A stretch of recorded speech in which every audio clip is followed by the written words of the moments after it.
Ordinance factory দমদমের অন্তর্গত ওএফডিসি sports ক্লাবের পরিচালনায় 2024-25 সালের 8 দলীয় দিবারাত্রির ইন্টারসেকশন ক্রিকেট টুর্নামেন্টের আয়োজন করা হয়েছিল।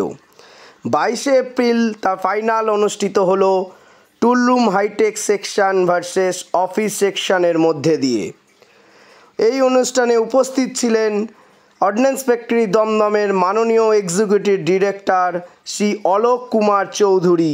উপস্থিত ছিলেন জেনারেল ম্যানেজার শ্রী সুপ্রিয় ভট্টাচার্য এবং স্পোর্টস অফিসার শ্রীরাম নরেশ মিনা।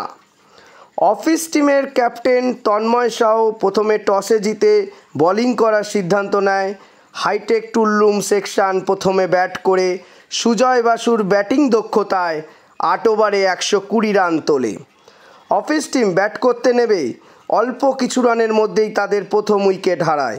তারপরে সৌমেন ঘোষ ও ধ্রুব সেনের দারুণ ব্যাটিং দক্ষতায় 7 ওভারে 121 রান তুলে নিয়ে অফিস টিম চ্যাম্পিয়ন হয়।